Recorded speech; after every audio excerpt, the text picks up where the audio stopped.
So the temptation is strong here. Pulled my shot off the tee and I'm left with 90 yards. And for me, I've got lob wedge in my hand and I know I could easily take it over that tree. But Rick, the lie's not great. It's very hard pan underneath. I don't really feel like I can make solid contact unless I pinch it up there, and then all of a sudden I'm bringing the tree into play. Correct. So there are so many different options that we have that we could hit here. And with recreational golfers losing shots unnecessarily where they get really frustrated about their score on the hole, we see them make a lot of errors in this situation, don't we? Correct, yeah, I think it's about the compounding mistake. Yes, you hit a drive that is not where you want it to go. You compounding a mistake with this is the one that I think really gets us frustrated. How do we now just look at this as a separate shot? Not what we just did, but what we have now. Like you mentioned, it's between 90 and 95 yards to the flag, okay? If this was a fairway lie, sitting up, you had no problem getting there. Yeah. But now we have to go, how is that club going to enter here? If it skips on us and it bounces, I hit the middle of the ball, it goes right into this tree and comes down. And then you still don't have a great golf shot. You have a bunker to go over, so on and so forth. Now, could you go below here, directly at the flag? Probably not. You can't go through that bunker and have it jump on. Yeah. The other issue is that there's OB over the screen. So Didn't how aggressive could you be? Even if the lie was good, you have to be careful of it getting hot on you here. So straight, I'm not sure if I like that at all. No. Okay, especially with this lie.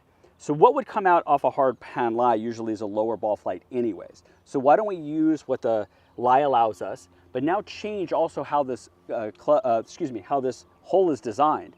This design is, this green is high on the right, low on the left. So it actually has a natural curve right to left. There is an opening between those two bunkers that could catch there. Even if you left it in the fringe over there, that is a much easier leave for an up and down than the front bunker, than hitting this tree. So we're gonna move our target line to the right.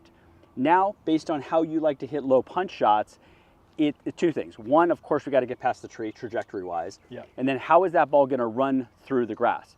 We have a kind of a kikuyu grass here in Southern California, which is sticky. Doesn't run through as consistently as you think. Yeah. Doesn't mean we're gonna hit it really harder, okay? We still gotta keep everything in front of us as we go. There's a cart sign that's in front of us here.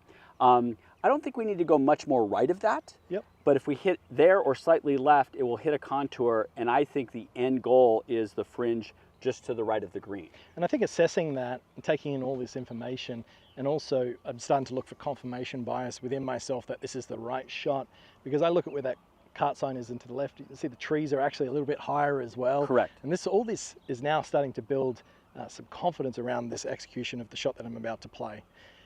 So I'm definitely going to use, I've got a 7-iron in my hand here.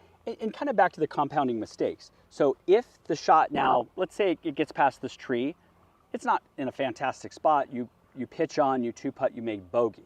We're trying to, again, that's the worst score we're going to get from here. That's what we're trying to play. Yep. Instead of I have to make par. I think that's where we got to be. It's a little tricky on that. Could we still make par from here? Of course. If the ball ends up a little bit right of the green, it's a fairly straightforward chip shot and a putt. So let's get back to what we want. And then one thing at a time. We're getting past this tree. You have a target line. And then I want you to see, based on that trajectory, where's that ball going to land? There might be some yellowish grass out there. Maybe it's, I don't know, maybe it's a little short of that. It's going to take a couple hops. I think the kikuyu is a little sticky, but you have to put the whole picture together, not only the trajectory, but how it's going to run out so you can see the completion of this. And I think starting from the top as in, if this happens, that's not going to leave us with a desirable result. Number one would be when I'm playing a chip out shot, that it hits the tree in front and drops down. So taking low enough loft, in this case, I've got myself a 7-iron, which I definitely know with the speed I'm going to create, it's not going to be high enough no matter what to get that high. And secondary, after that, if I get that low enough, but I just clear the rough, the result's going to be good enough, okay? Because it's not so much about accuracy here. It's more about that window that I'm trying to get it through. And you said a thing which will go back to the expectations. It's good enough. Yeah. Not perfect. It's good enough. Okay, hit a lot of good enough shots, and guess what? You're going to probably put a good score together. Yeah. Okay. So as I step up to this one here, what I'm doing is I'm visualizing the trajectory of the ball flight. For me is very important. But at the end of the day, if I make reasonable contact and I have a club that I think will fit that trajectory, it's going to make it a lot easier for me through the shot there, right? So I'm removing as many unnecessary variables as possible, making sure that when I have these little rehearsal swings, you can see I'm very intentional around the club hitting the ground and in the right spot for me for this sort of shot just after the ball. Do that once more. Now I've got a feel of it standing back behind. I'm going to go just to the left of that cart sign there. Rick, I got my little intermediate target in front, line that up, feeling my weight forward. Let's punch it up there.